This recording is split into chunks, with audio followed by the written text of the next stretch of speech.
สบายดีไอ้น้อง PCP เนาะวันนี้น้องมารีวิวปืนลม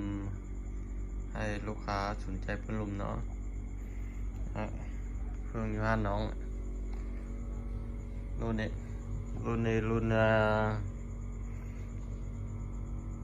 คอนโดถังคาร์บอนกล้อง BSA เราโพลีวันยาว50 เซนเนี่ยยาว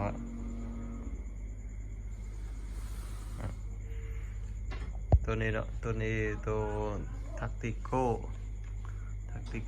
ตัวหนึ่งกล้อง BSA ถังคาร์บอนเรายาว35 เซนเนี่ยตัวนี้ฟักต้อยังไปใส่กล้องเนี่ยเราโพลีวันน้องใส่เราโพลีวัน50 เซน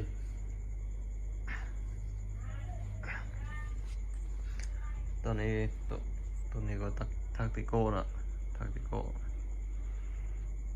ตัวนี้น้องใส่เรา35 เซนเนี่ยลูกค้า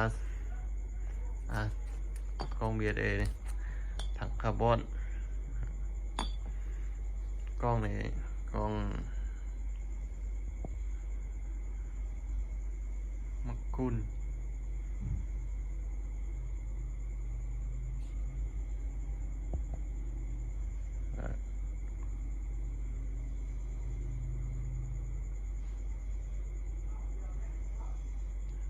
งานแบบกล้องนี้งานแบบกล้องนี้มีไฟนะน้องมีลูกปืนเนี่ยมอเตอร์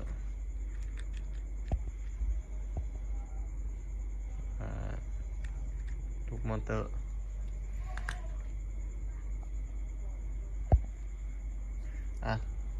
ตัวนี้ตัวบาวโมเบีย16 แวนอ่ะตัวบาวโมเบีย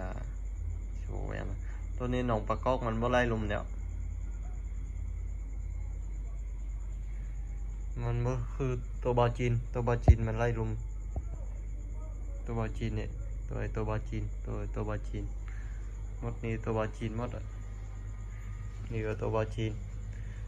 ใส่ตัวบาวมูเวียเข้าคอนโดนี่ก็ได้ไม่เป็นยังพี่น้องสนใจใส่ตัวน้องไหนโทรมาหาน้องทางเบอร์โทรก็ได้ของน้องเลยเครื่องยูฮานน้องยังไล่อยู่พี่น้องมากดแชร์กดไลค์ให้น้องเด้อน้องขอบใจหลายๆพี่น้อง